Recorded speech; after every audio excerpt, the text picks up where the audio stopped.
Welcome to Chapter 4, where we are discussing inequalities. In this section, we're going to specifically talk about how to write and graph inequalities. So first off, what is an equality? It's a mathematical sentence that compares expressions.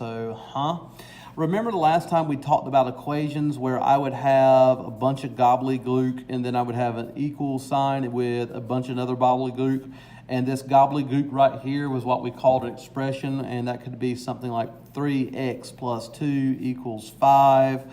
Or maybe we wrote, 2x minus 3x equals 6, and so forth, so on. These were equations, but an equality uses what we call these inequality symbols, all right? So instead of an equal sign, I would say like 3x plus 2 is less than or equal to 5. And that's the difference. And you've seen these before more than likely, and I've even mentioned this in my classroom. It's the alligator mouth. So this part about what an inequality is should not be any new to you, but now we're actually using these symbols in inequalities in an actual expression, and it's not in solving for them.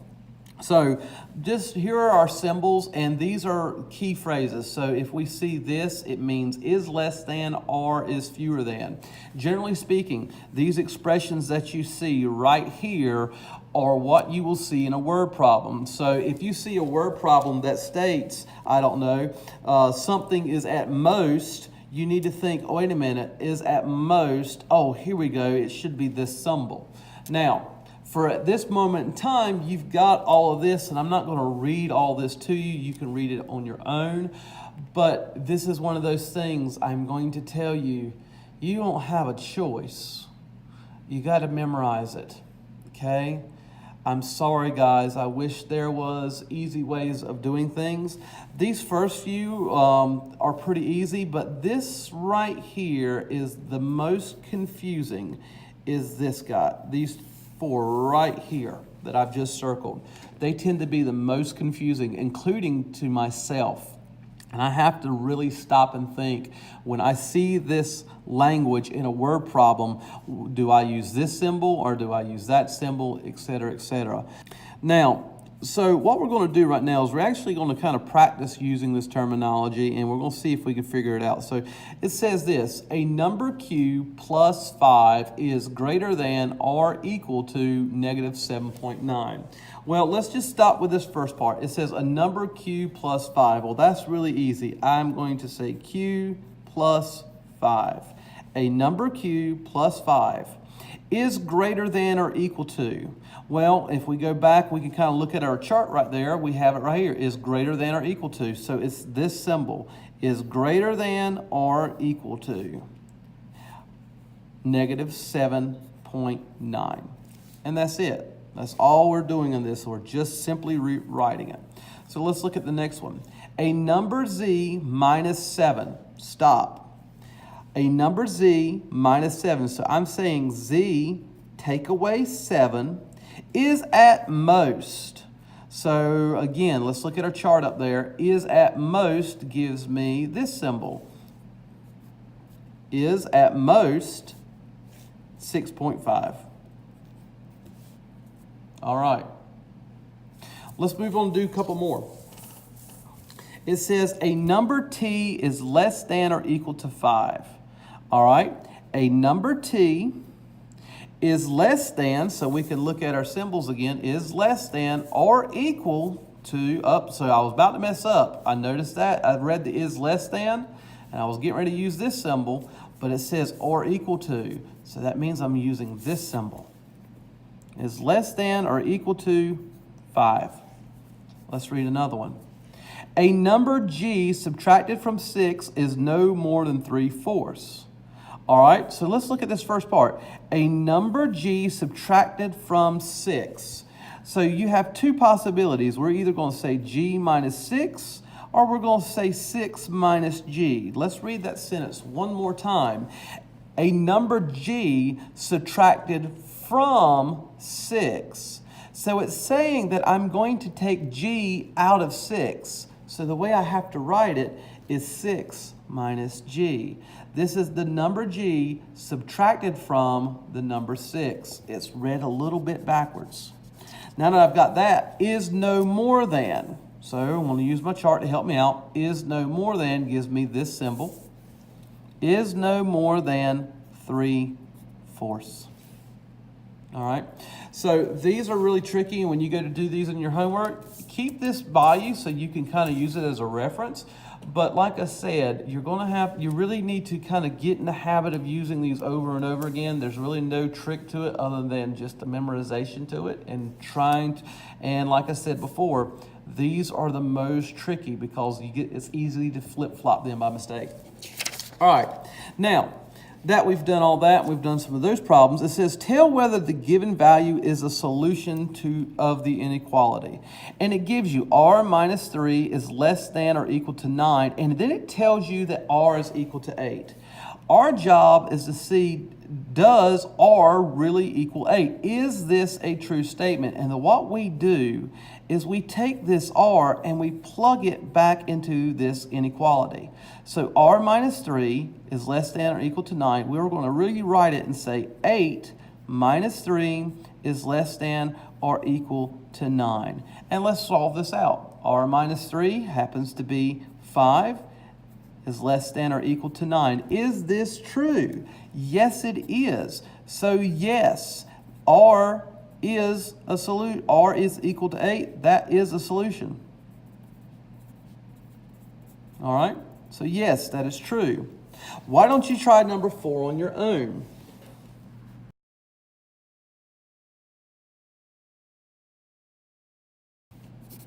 What you should have gotten was that this is not a solution. When we plug it in, 4 times negative 5 is actually equal to negative 20. And negative 20 is not greater than a negative 12. So the answer to that would be no. All right, graph the inequality on a number line. So this should be fair review for you right now, and we've got some of you shouldn't be too difficult. So this is the way Mr. Lewis does it. I've got this right here. I have this inequality. Y is greater than negative 1. So what I'm going to do is I'm going to graph it, and I'm going to literally just put a number 1 right in the middle of my graph here. And then I'm just going to count the rest of them. 0, 1, 2. This can be negative 2, negative 3, negative 4. All right. Now, when it comes to graphing, this should be a little bit of review for you because you've done this probably for last year. When it comes to graphing an inequality on a number line, we need to ask ourselves, am I going to put a dot or am I going to put a circle, an open circle? Well, the way we do it is we use a dot if we have a less than or equals to or this symbol. We have the equals to. We use an open circle if it's less than or greater than. So again, this should be somewhat review. So if we have this, we're going to make a closed circle. If we have one of these, we make an open circle. So this is y is greater than negative 1. Well, because it's just greater than and doesn't have the equal to, I'm just going to put a circle around it. Now my job is to find what direction I'm going to draw my arrow. And it says that y is greater than negative 1. So I need to look at the direction that all numbers are greater than 1. Is 0 greater than negative 1? Yes. Is 1 greater than negative 1? Yes. Is 2 greater than negative 1? Yes. So that means I'm going to draw my arrows to the right. Now let's do the next one together. And because I am lazy, check what I do. I'm going to put a 2.5 right in the middle, all right? And because I know that this is an equal to, I can put a big closed dot right in the middle. Notice that I'm not even going to count the other sides, but I could. But I know for a fact that if I went this direction, that this number is going to be bigger than 2.5, so it can be anything. And if I go this direction, it can be smaller. So for instance, I might want to say that this is 3.5, where I want to say this one is 1.5. It's really not necessary if you understand how to use number lines After a while, you're going to see Mr. Lewis not even using and filling in these other numbers. It's not necessary, especially if you know what the numbers are. So it says that D is less than or equal to. So is 1.5 less than 2.5? Yes, it is. And because of that, that means I'm going to just simply draw an arrow all the way to my left. All right? So let's try number 7.